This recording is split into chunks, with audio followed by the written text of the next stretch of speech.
ಇವತ್ತು ವಿಚಾರಕ್ಕೆ ನಡೆದ ಗಲಾಟೆ ಕೊಲೆಯಲ್ಲಿ ಅಂತ್ಯಾಗಿದೆ. ಹುಡುಗಿಯ ವಿಚಾರಕ್ಕೆ ಚಾಕುವಿನಿಂದ ಇರಿದು ಸ್ನೇಹಿತನ ಕೊಲೆ ಮಾಡಲಾಗಿದೆ. ನೆಲಮಂಗಲ ತಾಲೂಕಿನ ಗೊಲ್ಲಹಳ್ಳಿ ಬಳಿ ನಡೆದಿರುವಂತಹ ದುರ್ಘಟನೆ ಇದು. 24 ವರ್ಷದ ದರ್ಶನನ್ನ ವೇಣುಗೋಪಾಲ್ ಹತ್ಯೆ ಮಾಡಿದ್ದಾರೆ. ಯುವತಿ ವಿಚಾರಕ್ಕೆ ಚಾಕುವಿನಿಂದ ಇರಿದು ದರ್ಶನನ್ನ ಕೊಲೆ ಮಾಡಲಾಗಿದೆ. ಗೊಲ್ಲಹಳ್ಳಿ ಬಳಿ ನಡೆದಿರುವಂತಹ ಘಟನೆ ಇದು. ನೆಲಮಂಗಲ ಗ್ರಾಮಾಂತರ ಪೊಲೀಸ್ ಠಾಣೆಯಲ್ಲಿ ಕೇಸ್ ಕೂಡ ದಾಖಲಾಗಿದೆ.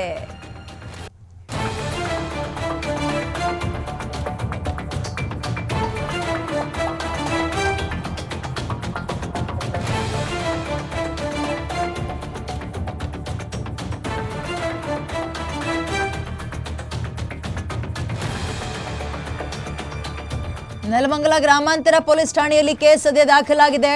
ಒಬ್ಬ ಹುಡುಗಿಯ ವಿಚಾರಕ್ಕೆ ನಡೆದಂತಹ ಗಲಾಟೆ ಈಗ ಕೊಲೆಯಲ್ಲಿ ಅಂತ್ಯ ಆಗಿದೆ. ದರ್ಶನ್ ಎಂಬಾತನನ್ನ ಚಾಕುವಿನಿಂದ ಇರಿದು ಕಗ್ಗೊಲೆ ಮಾಡಲಾಗಿದೆ. ನೆಲಮಂಗಲ ತಾಲೂಕಿನ ಗೊಲ್ಲಹಳ್ಳಿ ಬಳಿ. ಹೆಣ್ಣು ಹೊನ್ನು ಅಂತ ಬಂದಾಗ ಬಹಳ ಜೋಪಾನ ಇರಬೇಕು ಹುಡುಗಿರ ವಿಚಾರದಲ್ಲಿ ಅಂತ ಗಂಡು ಮಕ್ಳಿಗೆ ಎಷ್ಟು ಮಾತು ಹೇಳಿದ್ರೂ ಅರ್ಥ ಆಗಲ್ಲ ನೋಡಿ.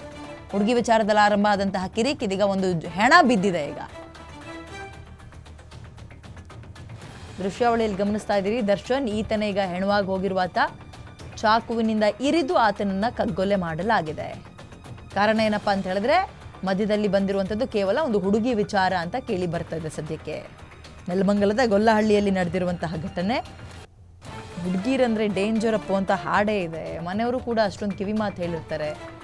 ಯಾವುದ್ಯಾವುದೋ ವಿಚಾರನ ಬಿಟ್ಟು ಹುಡುಗಿ ವಿಚಾರಕ್ಕೆ ಈ ರೀತಿಯಾಗಿ ಗಲಾಟೆಗಳಾಗುತ್ತೆ, ದೊಂಬಿಗಳಾಗುತ್ತೆ, ಚಾಕು ತಗೊಂಡು ಇರಿದು ಮತ್ತೊಬ್ಬನನ್ನ ಕೊಲ್ತಾರೆ. ಎಷ್ಟು ಘಟನೆಗಳಾಗ್ತದೆ ಇತ್ತೀಚೆಗೆ. ಎಂತಹದ್ದೇ ಘಟನೆಗಳು. ಒಬ್ಬ ಹುಡುಗಿಯನ್ನ ವಹಿಸ್ಕೊಂಡು ಕೊಲೆಗಳಾಗಿ ಹೋಗ್ತಾ ಇದ್ದಾರೆ. ಹೆಣಗಳಾಗಿ ತಮ್ಮ ತಂದೆ ತಾಯಿಯ ಮಡಿಲು ಸೇರ್ತಾ ಇದ್ದಾರೆ ಗಂಡು ಮಕ್ಕಳು.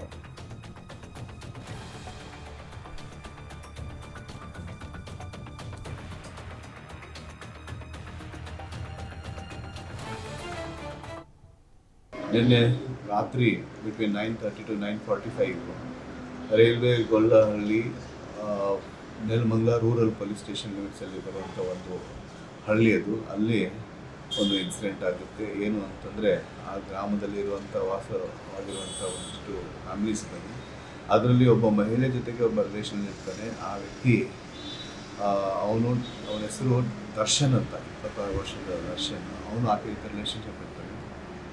ಅವ್ರಿಗೆ ಒಂದು ಕರೆ ಬರುತ್ತೆ. ಆ ಕರೆ ಪ್ರಕಾರ ಅಲ್ಲಿ ಅವರ ತೋಟದ ಮನೆಯಲ್ಲಿ ಒಂದು 2.5 acres ಒಂದು ಇದಿದೆ, ಪ್ಲಾಟ್ ಆಫ್ ಲ್ಯಾಂಡು. ಅಲ್ಲಿ ಹೋಗ್ತಾನೆ. ಅಲ್ಲಿ ಹೋದಾಗ ಅದೇ ಊರಿನ ಅವನ ಪರಿಚಿತ ಸ್ನೇಹಿತನೂ ಇರಬೇಕು. ಮತ್ತು ಯಾವ ಮಹಿಳೆ ಜೊತೆಗೆ ಇವ್ರದ್ದು ರಿಲೇಷನ್ಶಿಪ್ ಇದೆ ಆ ಮಹಿಳೆಯ ಎಕ್ಸ್ ಬಾಯ್ ಫ್ರೆಂಡು ಕೂಡ ಅವನು. ಸೊ ಅವನು ಅಲ್ಲಿ ಬಂದು ಮಾತುಕತೆಯಾಗಿ ಅವನಿಗೆ ಸ್ಟ್ಯಾಪ್ ಮಾಡಿಬಿಟ್ಟು ಮರಣಾಂತಿಕ ಹಲ್ಲೆ ಆಗುತ್ತೆ. ಅದಾದ ನಂತರ ಅವನು ಅಲ್ಲೇ ಡೆತ್ ಆಗ್ತಾನೆ. ಸೊ ಈ ಕೇಸು ಇಮಿಡಿಯೇಟಾಗಿ ನಮಗೆ ರಿಪೋರ್ಟ್ ಆದ ನಂತರ ನಮ್ಮ ಎಲ್ಲ ಅಧಿಕಾರಿಗಳು ನಾವೆಲ್ಲ ಹೋಗಿದ್ವಿ ರಾತ್ರಿನೇ. ಅಲ್ಲಿ ನೋಡಿದ್ದಾಗಿ ಒಂದು ಡೆತ್ ಆಗಿರೋದು. ಇಮಿಡಿಯೇಟಾಗಿ ಅಂಡರ್ಸ್ಟುಡ್ ದಟ್ ಯಾರು ಎಕ್ಸಾಕ್ಟ್ಲಿ ಮಾಡಿರೋದು ಅದು ಕೂಡ ನಮಗೆ ಮಾಹಿತಿ ಇದೆ. ಆ ಪ್ರಕಾರ ಒಂದು ತಂಡನ ನಾವು ಫಾರ್ಮೇಷನ್ ಮಾಡಿದ್ದೀವಿ. ಆದಷ್ಟು ಬೇಗ ಅವ್ರಿಗೆ ನಾವು ಸೆಕ್ಯೂರ್ ಮಾಡ್ತೀವಿ. ಯಾರು ಅವನು ಮಾಡಿದ ವ್ಯಕ್ತಿ, ಅವನು ಯಾರು ಅಂತ ಗೊತ್ತಾಗಿದೆ. ಅವನು ಹಳೆಯ ಪ್ರೇಮಿ ಅವನು ಅಲ್ಲಿದ್ದು. ಅದಕ್ಕೆ